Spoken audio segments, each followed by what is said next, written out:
Olá, irmãos desta casa que amo tanto e que sempre me ajuda pedindo esses estudos, esses vídeos que com certeza me dão muita oportunidade de aprender e me dão muita felicidade por saber que esses estudos poderão chegar até algumas pessoas que estarão em sintonia com a casa, em sintonia comigo, e isso é muito bom.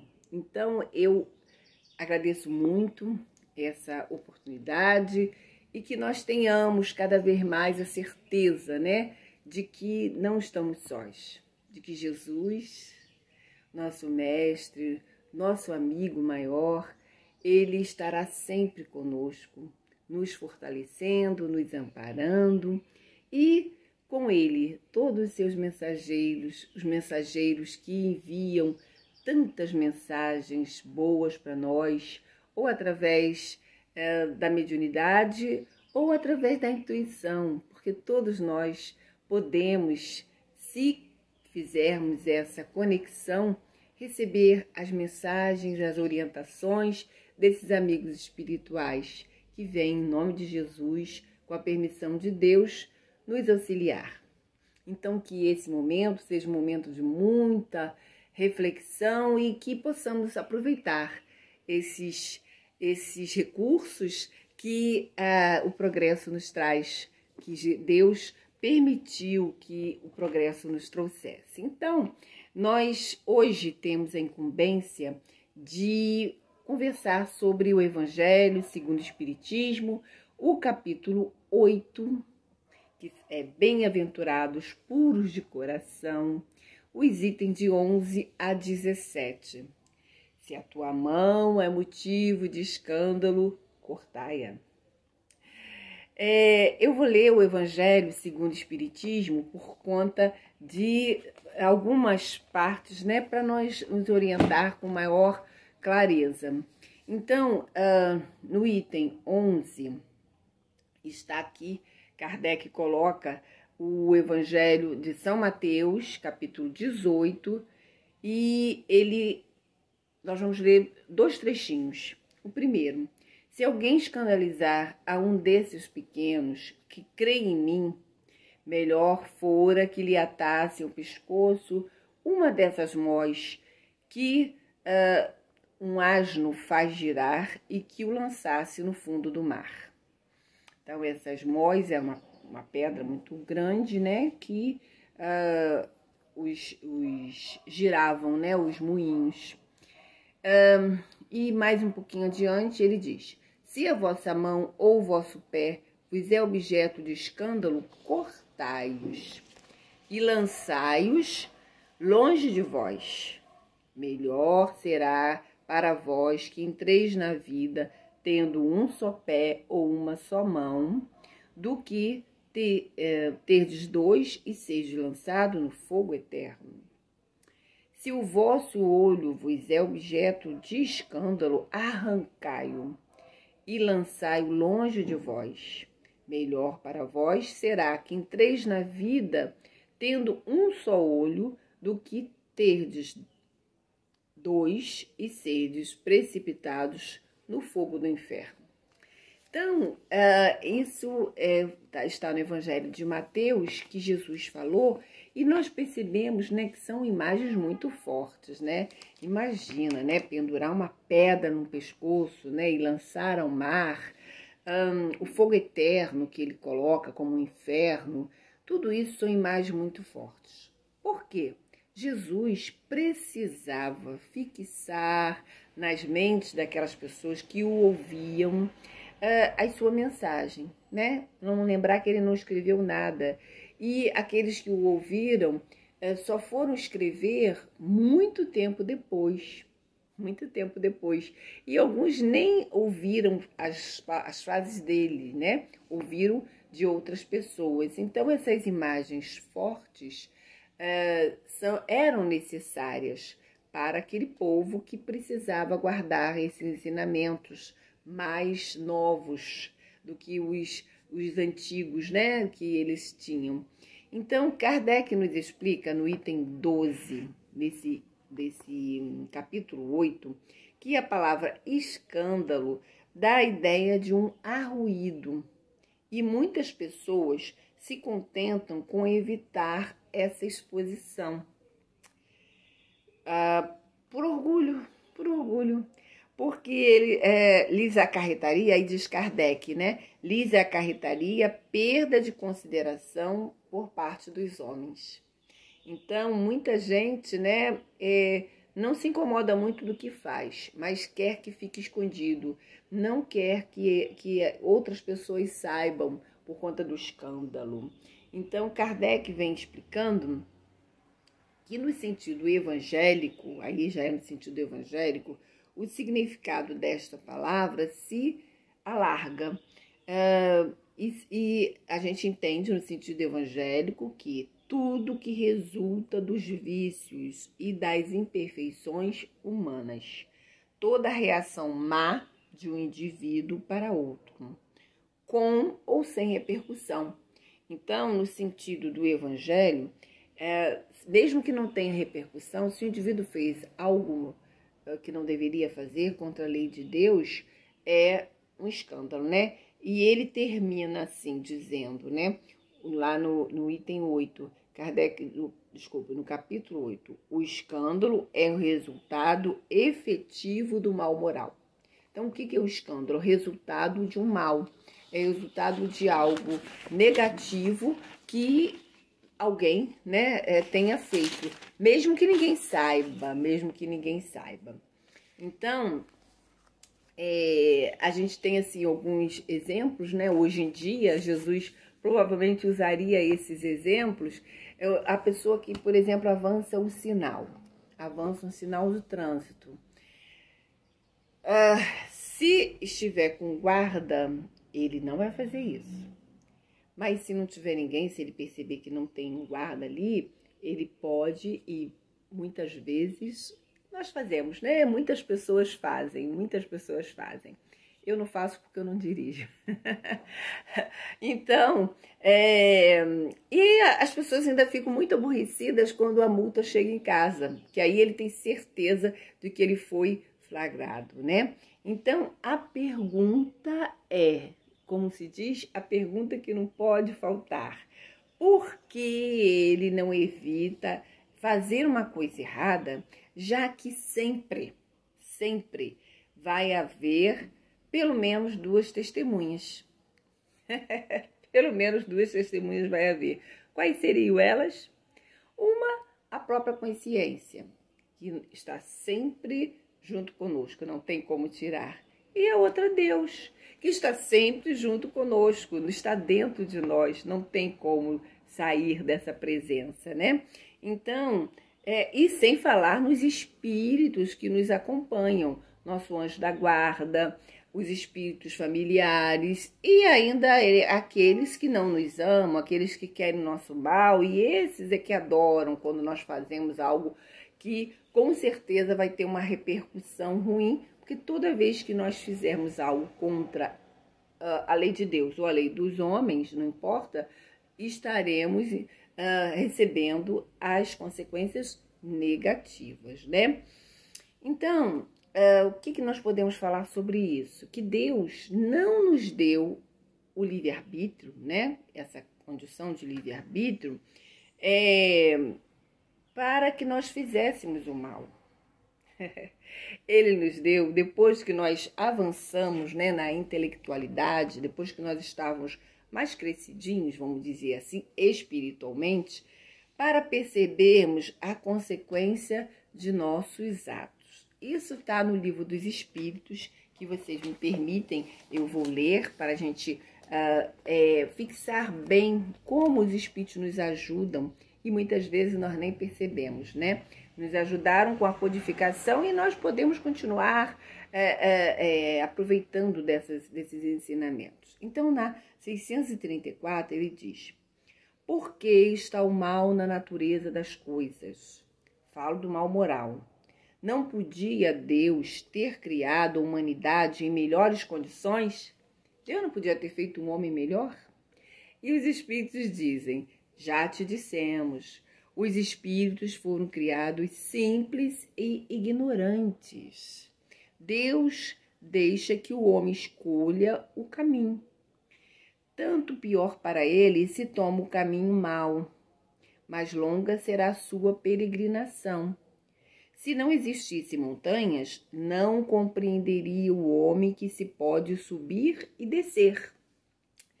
Se não existissem rochas, não compreenderia que há corpos duros. É preciso que o espírito ganhe experiência. É preciso, portanto, que conheça o bem e o mal. Eis porque se une ao corpo. Então, porque reencarna, né? Então, os espíritos nos explicam muito bem. Deus não criou o mal, mas nos deu liberdade para nós experimentarmos dentro das nossas limitações e a gente perceber que o que é o bom e o que é ruim, né? E na 636, Kardec pergunta: são absolutos para todos os homens o bem e o mal? E os espíritos respondem maravilhosamente: a lei de Deus é a mesma para todos. Porém, o mal depende principalmente da vontade que se tenha de o praticar. O bem é sempre o bem e o mal sempre o mal, qualquer que seja a posição do homem. Diferenças só há quanto ao grau da responsabilidade. Preste atenção nisso que os espíritos colocaram, né? Que o grau, dependendo o grau da responsabilidade, vai modificar de acordo com a evolução do homem, de acordo com algumas circunstâncias. O mal é sempre o mal, mas as consequências desse mal vão ser diferentes. E para a gente terminar aqui no Livro dos Espíritos, a questão 909. Essa questão é maravilhosa, mas que nos deixa um pouco, como posso dizer, preocupados. Olha o que ele diz. Kardec pergunta: poderia sempre o homem, pelos seus esforços, vencer as suas más inclinações? Sim, e frequentemente fazendo esforços muito insignificantes. O que lhe falta é a vontade. Ah, quão poucos dentre vós fazem esforços. Gente, isso aqui é para a gente pensar muito. Nós poderíamos, né, vencer as nossas más inclinações que nos levam a fazer o mal. O que precisa? A vontade. Porque nós já sabemos, nós que eu digo, nós que já estamos mais crescidinhos, como eu disse no início, né, que já não estão mais na infância da humanidade. Nós já sabemos o que fazer, ou pelo menos o que não fazer. Às vezes a gente não sabe muito bem o que fazer, mas sabe o que não fazer. Então, para nós nos livrarmos, né, das más inclinações, das más tendências, os espíritos falam que nós podíamos fazer esforços muito pequenos. Basta vontade, né? Basta vontade. Mas é que nós não fazemos esses esforços e aí o que acontece, né? Nós muitas vezes provocamos muito mal, nós muitas vezes provocamos mais mal do que nós gostaríamos de fazer. Então, continuando então, pelo que nós lemos, né? Enquanto nós éramos primitivos, seres primitivos, homens primitivos, nós agíamos por instinto, ainda agimos com instinto, né? Como os animais. Estavam muito mais perto dos animais que agora, embora nós estejamos ainda muito longe da angelitude, mas no passado nós estávamos mais perto do que agora, né? Então, quando nós agimos por instinto, não nos era cobrado um comportamento, né, baseado no bem ou no mal, como um leão. Um leão, quando ele mata um coelhinho tão bonitinho para comer, ele está dentro da lei de conservação. Não está fazendo mal, ele está dentro da lei de conservação. E o coelhinho está sofrendo a lei de destruição. ou transformação, como nós preferimos. Então, não é cobrado de um leão matar um ser tão indefeso, né? À medida que vamos evoluindo, nós nos aproximamos de Deus. Vamos percebendo que temos responsabilidade também com o próximo. E com tudo que nos envolve, não apenas o nosso próximo, ser humano, ou aquele que está na mesma condição que eu, não. Há tudo que nos envolve, tudo, desde das plantinhas, né, até os minerais, as próprias pedras, tudo que nos envolve, nós temos responsabilidade. E nós, pesquisando mesmo, né, sobre isso, nós achamos, né, porque a gente sabe que a gente vai atraindo, né, esses estudos vão atraindo essas noções tão boas que os espíritos nos mandam, uma frase, né, de Francis Thompson. Olha que ele diz: por um poder imortal, todas as coisas, perto ou distantes, ocultamente estão ligadas entre si. E tão ligadas estão que não se pode tocar uma flor sem incomodar as estrelas. Olha que coisa linda, poética. Não se pode tocar uma flor sem incomodar, né, sem interferir em tudo que nos envolve. Ele fala nas estrelas, né? Então isso é uma linguagem poética, mas que é real. E aí a gente, saindo da filosofia e das frases, né, bonitas, nós fomos procurar na ciência. Então já está provado cientificamente, e olha que já faz tempo, que é uma teoria chamada teoria de Bell, porque o físico, né, J.S. Bell, propôs em 1964, que depois foi confirmado em 1972, e até agora se fazem várias experiências e isso está confirmado já, cientificamente, né?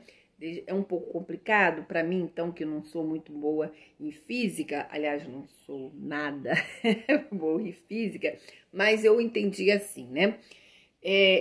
A experiência foi essa, né? Que se dividir uma molécula, separando os elétrons, e aí, quando se altera um spin, os outros elétrons vão se alterar imediatamente, mesmo que estejam muito distantes. Então, se você tem uma molécula e separa os elétrons, eu boto bem distantes, se você altera, se você toca, como disse lá o Thompson, né? Se você toca num spin, as outras partes que estão distantes, elas vão também ser alteradas, né? Essa teoria, né, chamada teoria de Bell, confirma, né, que há uma conexão entre tudo, entre você, entre mim, entre tudo e todos no mundo. Então isso é uma teoria, né, que já é confirmada e que nós podemos até nesse momento dizer que vem confirmar o que os espíritos, os mais sábios vêm dizer para nós, né? Nós somos responsáveis, né, por tudo que nos envolve, porque faz parte da criação. Deus nos criou e a partir daí ele nos deu uma condição de imortais.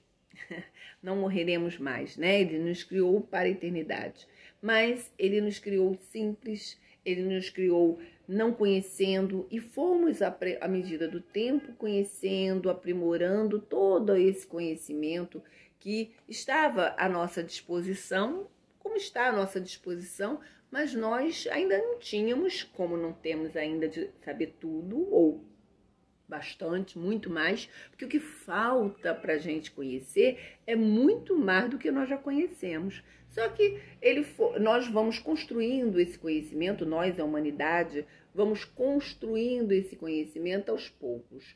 E aos poucos nós vamos compreendendo melhor toda a criação, porque ela é perfeita. Deus é perfeito, então ele criou tudo perfeito. Aquilo que ainda não é perfeito, né, como nós somos perfectíveis, porque vamos chegar à perfeição. Então, mas cabe a nós, né, seres humanos, que somos assim a criação, a gente pode dizer máxima de Deus, máxima por conta da evolução, né? Nós seres humanos a fazermos o que nós precisamos fazer para nos melhorar. E nos melhorando, vamos melhorar como? Através dos conhecimentos, através do estudo, através da aplicação do estudo e através das experiências. Então, nós vamos com certeza melhorar, porque nós somos filhos de Deus, ele é perfeito e tudo que ele cria é perfeito ou vai chegar à perfeição. E isso, né, vem confirmar ou vem dar sentido maior ao que Jesus nos falou, quando ele nos disse, né, que está lá em Mateus 18, item 10, tende cuidado em não desprezar um desses pequenos. Quando Jesus fala isso, muita gente entende que são as pessoas menos aquinhoadas, ou até mesmo as crianças, ou até mesmo os humildes, também mas ele falou, tende cuidado em não desprezar um desses pequenos, como dizer, tudo é importante, tudo faz parte, né, de um todo, então tudo é importante. Por menor que seja um ser, né, ele tem valor para Deus, ele tem valor para o todo, né? E a sua importância, aquilo tão pequenininho, tão aparentemente, né, insignificante, para o todo, né, para a criação geral, para toda a totalidade, vai ser importante, é importante. Então, por isso, Jesus nos disse, né, tende cuidado e não desprezar um desses pequeninos. Então, a gente voltando ao Evangelho segundo o Espiritismo, nesse capítulo 8, o item 17, Kardec nos fala, se vossa mão é causa de escândalo, cortai-a. Isso foi Jesus que disse, e Kardec volta a nos transcrever, né?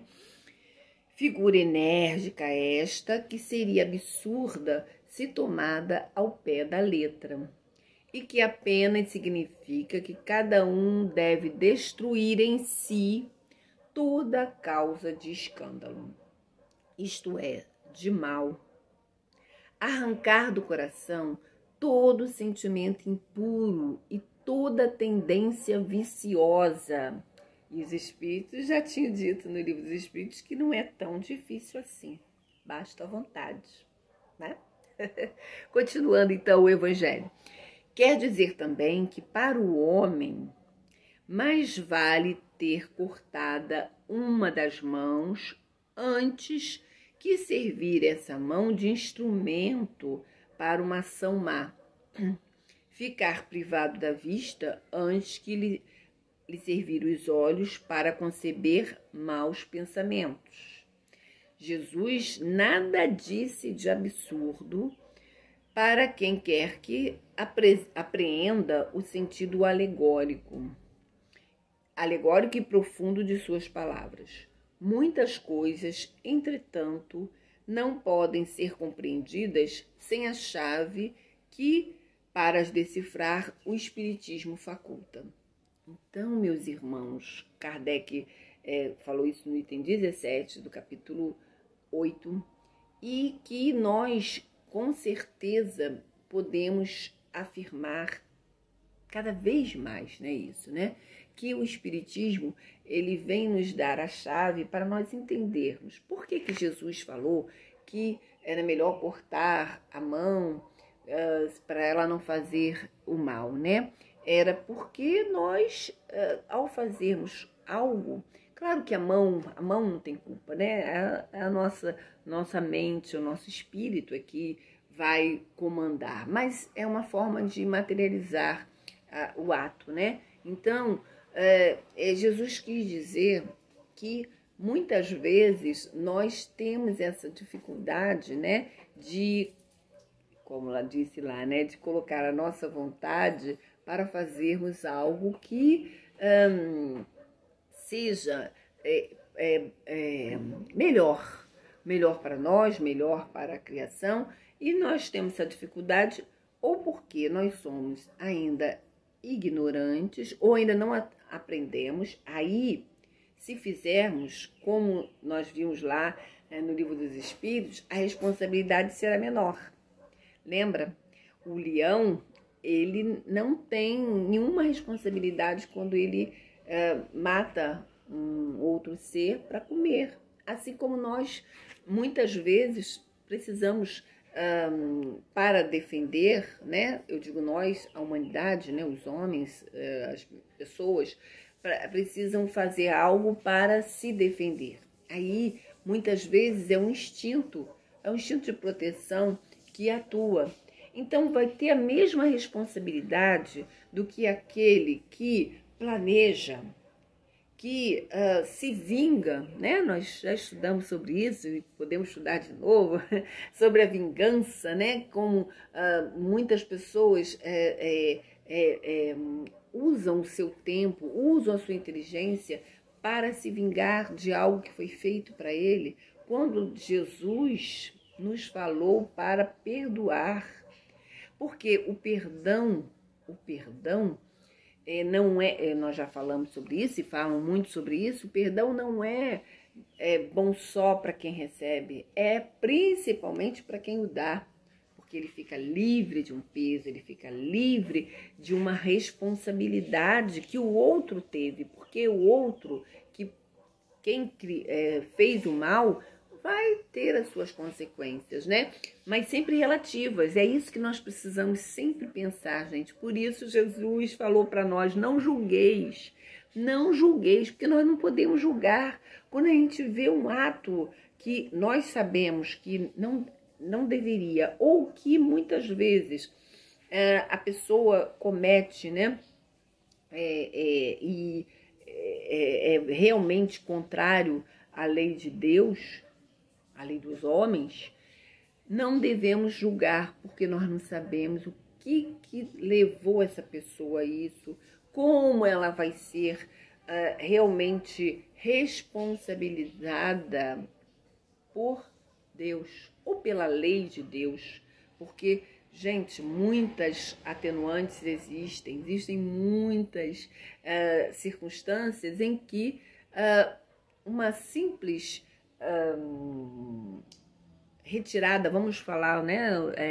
Uma retirada, o corte de uma árvore para uma pessoa pode não ter tanto significado, ou pode ter mais significado do que o corte de uma mão, entendeu? Porque muitas vezes aquele que cortou a árvore, ele não sabia o que ele estava fazendo, e quem cortou a mão também não sabia, também não tinha condições de avaliar o que ele está fazendo. Então, varia muito as consequências do mal, de acordo com as atenuantes. Então, só Deus pode julgar, né? Mas, concluindo o nosso estudo, né?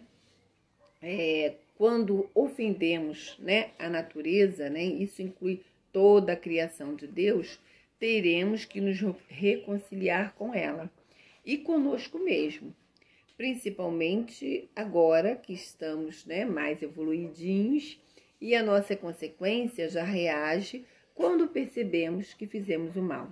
A nossa consciência já reage quando nós percebemos que estamos fazendo ou vamos fazer o mal. Então, com certeza nós precisamos, né, assumir de uma vez por toda essa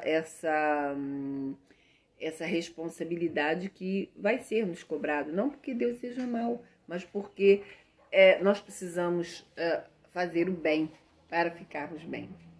Assim, é possível que um espírito que agiu contra a lei, usando a mão, usando o pé, o olho, a língua, peça para voltar ao corpo sem esses órgãos, a fim de aprender a usá-los corretamente em outras vidas.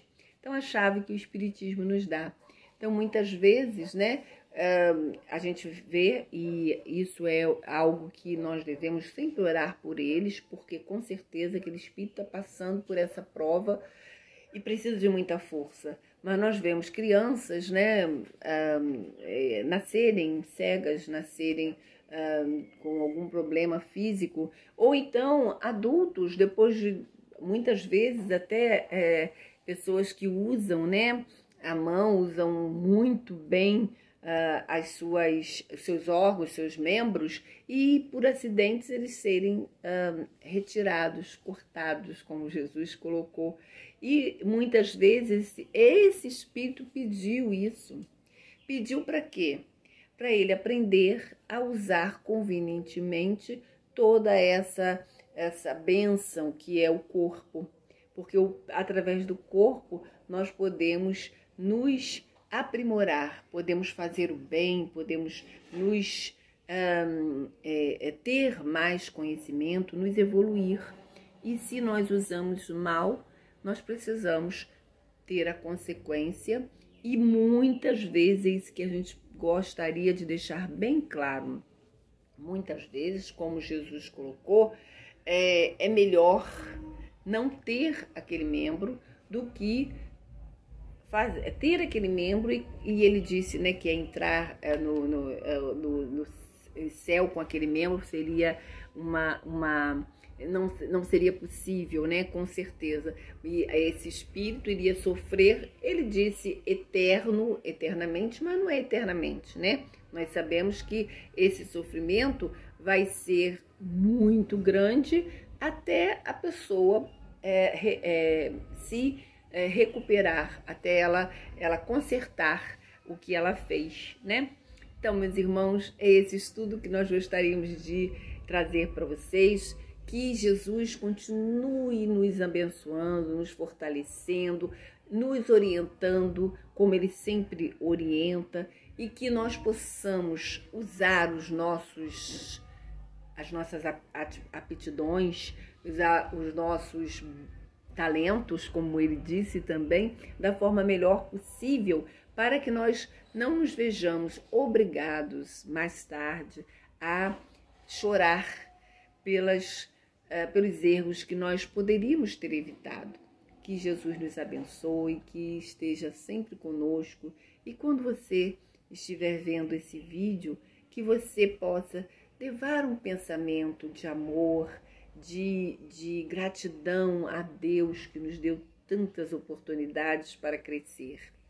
E ainda um pensamento de benevolência, um pensamento de forças para aqueles que já estão sendo cobrados, ou aqueles que já estão por vontade própria, sendo testados ou testando viver sem um braço, sem uma perna, sem um olho ou sem os dois, enfim, que nós possamos juntos agradecer a Deus pela oportunidade do conhecimento, pela oportunidade de estarmos aqui estudando e podermos compreender as palavras de Jesus com mais precisão.